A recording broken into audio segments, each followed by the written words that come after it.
పాదయాత్ర చేసి ఆనాడు గాలేరు ప్రాజెక్టు కోసం ఆయన ఎంత కృషించారో మనందరికీ తెలుసు.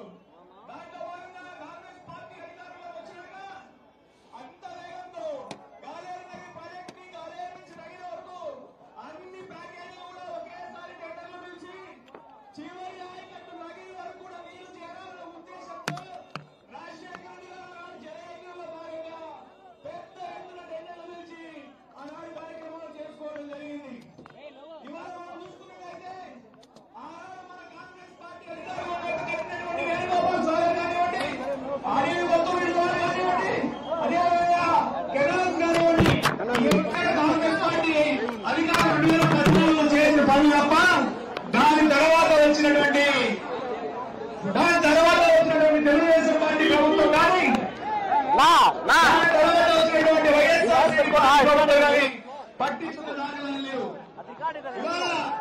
అదే స్ఫూర్తితో మళ్ళీ రాజశేఖర రెడ్డి గారు కోరుకున్నటువంటి ఇందిరమ్మ రాజ్యం, రాజన్న రాజ్యం తీసుకురావాలనే ఉద్దేశంతో ఇవాళ షణ్ముఖ గారు ఈ గాలేరు నగరి ప్రాజెక్టు గురించి ప్రస్తావించడానికి ఇక్కడికి విచ్చేసినారు.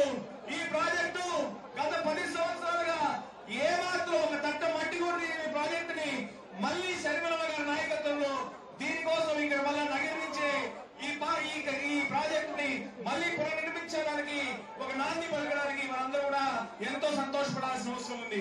అదేవిధంగా గత ఎన్నికల్లో వైఎస్ఆర్సీపీ ప్రభుత్వం మీరు చూసుకున్న అనేక హామీలు ఇచ్చినాయి. ఇక్కడ ఉన్నటువంటి మన డైయింగ్ యూనిట్స్ సంబంధించి 500 యూనిట్లు కరెంట్ ఉచితంగా ఇస్తామని చెప్పినారు.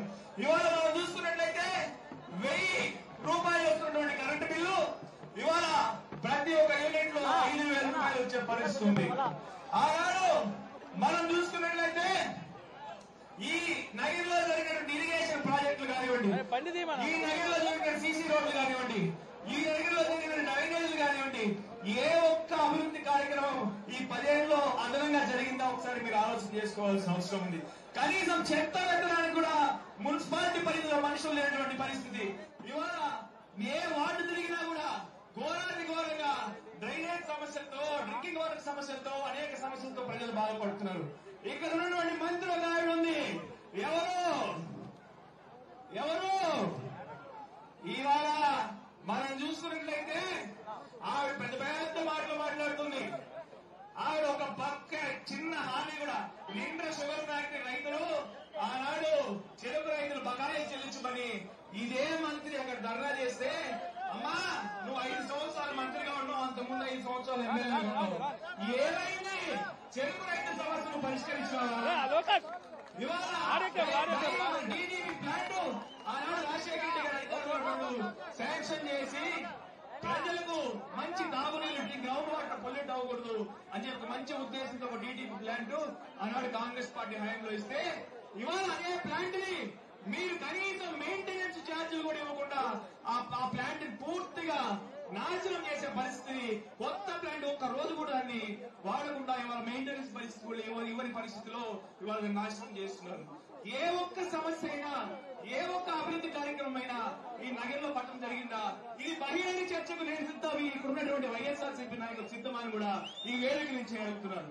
కనుక షర్మిలమ్మ గారి నాయకత్వంలో ఇవాళ మళ్లీ కాంగ్రెస్ పార్టీ వస్తేనే అభివృద్ధి జరుగుతాయి, మళ్లీ కాంగ్రెస్ పార్టీ వస్తే ఇందిరా బిల్లు వస్తాయి, మళ్లీ కాంగ్రెస్ పార్టీ వస్తే ఇరిగేషన్ ప్రాజెక్టులు వస్తాయి, మళ్లీ కాంగ్రెస్ పార్టీ అధికారంలోకి వస్తే గాలేరు నగరి పూర్తవుతుంది, మళ్లీ కాంగ్రెస్ పార్టీ వస్తే ఇవాళ గాజులపల్లి కానివ్వండి, అదేవిధంగా చిత్తూరు షుగర్ ఫ్యాక్టరీ తెరవబడుతుంది, విజయ డైరీని కూడా ఇవాళ అమూల్ అమ్మేసే పరిస్థితి తీసుకొచ్చినారు.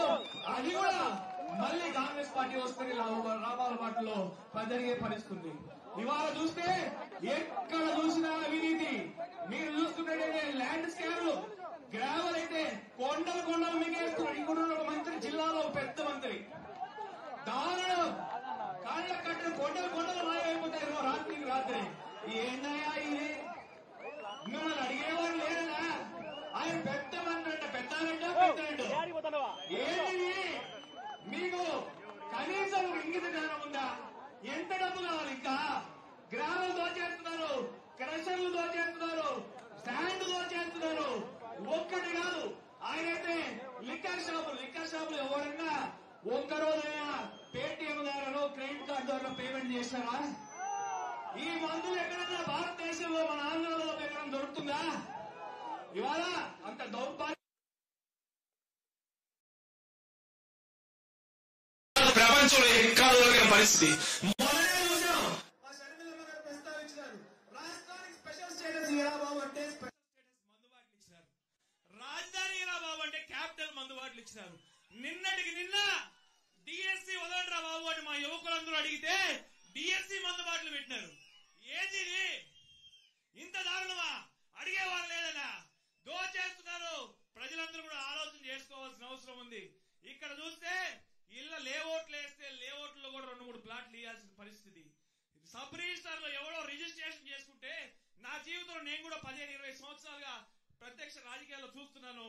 ఎక్కడ కూడా డాక్యుమెంట్ కి ఏందా 5,000-10,000 సబ్ రిజిస్టర్ తీసుకునేది? ఇంత దారుణమా? నిట్ట నిలలో ప్రజలు దోచేస్తున్నారు. ప్రజలందరూ కూడా అప్రమత్తంగా ఉండాల్సిన అవసరం ఉంది.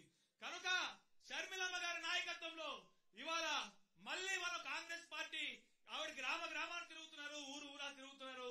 మళ్లీ మన పాత రాజన్న రాజ్యం తీసుకురావాలనే ఉద్దేశంతో ఆవిడ అని ఇవాళ నగరికి రావడం జరిగింది. ఈ నగరిలో కూడా అనేక సమస్యలు ఉన్నాయి. అవన్నీ కూడా షర్మిలమ్మ గారు ప్రస్తావిస్తారు. ఇక్కడ మంత్రి ఆవిడ చేసిన అరాచకాలు, ఆవిడ చేసిన దోపిడీ, అన్ని విషయాలు కూడా మనమంతా కూడా షర్మిలమ్మల ఆవిడ ప్రస్తావిస్తారు. దయచేసి అందరూ కూడా ఆలోచించాల్సిన ఉద్దేశంతో ఇప్పుడు మన అందరికి కూడా సుపరిచితుడు, మన ప్రియతమ నాయకులు, ఈ జిల్లాకు 10 సంవత్సరాలు ఇన్ఛార్జ్ మంత్రిగా ఉన్నటువంటి మన రఘువీరారెడ్డి గారిని మాట్లాడవలసిందిగా కోరుతున్నాను. జై కాంగ్రెస్, జై కాంగ్రెస్. ఇప్పుడు